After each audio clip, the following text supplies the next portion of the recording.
Many of you would have seen this week Canada's Prime Minister, Mark Carney, speaking at the World Economic Forum, where he admitted what all of us have always known, that Western nations have gone along with the so-called international rules-based order for decades, lecturing other nations on human rights and democracy while looking the other way, or even worse, participating with enthusiasm in fiascos like Afghanistan and Iraq, when the US carried out wars, regime change operations, coups and acts of terrorism, and ignored international mechanisms and law as it suited them. Carney did not apologise for his country having gone along with this situation. Rather, he seemed to regret that the comfortable lie was over. He referred to the Czech former President Havel's essay entitled The Power of the Powerless, in noting that the system's power comes not from its truth, but from everyone's willingness to perform as if it were true, and its fragility comes from the same source. Thus, when one person stops living within the lie, the illusion begins to crack. And Carney then exhorted middle powers to live the truth by naming reality, to stop invoking rules-based international order as though it still functions as advertised, and to call it what it is, a system of intensifying great power rivalry where the most powerful pursue their interests using economic integration as coercion. His statement omits to mention the context of violence that has been imposed on many of the world's peoples, that it is not just economic coercion being used. Nuclear weapons are another instrument of coercion. On top of the colonial and racist history of testing nuclear weapons and doing other things to vulnerable and Indigenous communities that Bell talked about so eloquently, the bombing we've seen in recent years, a number of things happening. The Russian invasion of Ukraine, the bombing of Iran's nuclear facilities by Israel and the US bombings of other countries, including Venezuela, Israel's bombing of Lebanon, Qatar, Syria and Yemen, and its ongoing genocide in Gaza. And it's clear that far from bringing stability to the world, that nuclear weapons are being used to coerce and intimidate, and they are engendering a sense of impunity among countries that have them. The UK, another nuclear-armed state, albeit one that's beholden to the US to actually use them, presents itself as a defender of the rules-based order, while systematically disengaging from the very legal processes that uphold it.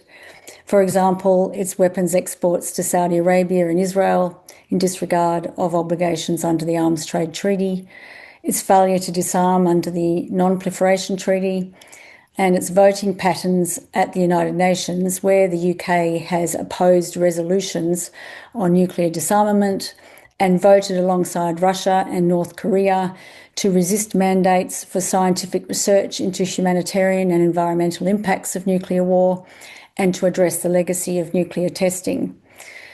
This moment doesn't prove that rules and international law are obsolete. It demonstrates the cost of selectively abandoning them. What is failing today is not international law, but the willingness of some governments to be bound by it on equal terms.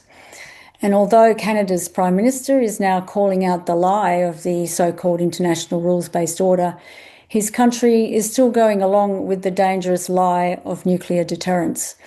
If Canada or any other country under a so-called nuclear umbrella were to concede that this policy endangers rather than protects its citizens, the system would begin to fall apart. Until then, peace-minded countries and civil society acting collectively for the common good must continue to ramp up the pressure on these states by pointing out the hypocrisies and inconsistencies that endanger the whole world. The UN Treaty on the Prohibition of Nuclear Weapons, or TPNW, is a shining example of such action, and it celebrated its 5th anniversary of coming into force this week on Thursday, the 22nd of January. During the past 5 years, the treaty has had a significant impact. It has closed the legal gap. The TPNW marks the point at which the international community codified that nuclear weapons are incompatible with international human rights and humanitarian law, environmental protection, and long-term security. The treaty has broken the two-class system of powerful nuclear weapon states versus powerless non-nuclear weapon states. It has brought the issue of nuclear weapons into the hands of all states equally in the General Assembly. It has reinforced the nuclear taboo that nuclear weapons can never be used because of the catastrophic humanitarian and environmental harm they cause. The treaty provides the first international framework for assistance to communities and environments harmed by nuclear weapons use and testing, and acknowledges the disproportionate impact of nuclear weapons on women and on Indigenous peoples. The TPNW has prompted financial institutions to divest billions of dollars from the companies that manufacture nuclear weapons. It has solidified the international consensus that nuclear threats are unacceptable. It's provided a powerful challenge to the misguided and dangerous nuclear deterrence narrative of pro-nuclear states by showing that nuclear weapons threaten global security, not enhance it. And Melissa, can you wind up now, Melissa? You're at time. Okay.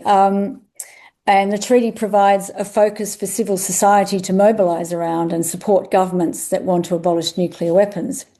And as a result of these efforts, the treaty now has a global majority of countries as either full states parties or signatories, and we know there will be more by the time of the first TPNW review conference to be held in November this year, chaired by South Africa. And we expect the first TPNW review conference will provide a clear contrast with the 11th NPT review conference to be held in April and May of this year, and for which the prospects are gloomy. As we celebrate the 5th anniversary of the TPNW coming into force and set our sights towards the inaugural TPNW review conference, I want to thank CND campaigners for your passion and commitment. And as a number of speakers have stated today, at this moment in time, our solidarity, our collective efforts to uphold international law, to attain justice and to end nuclear weapons are more important than ever. Thank you.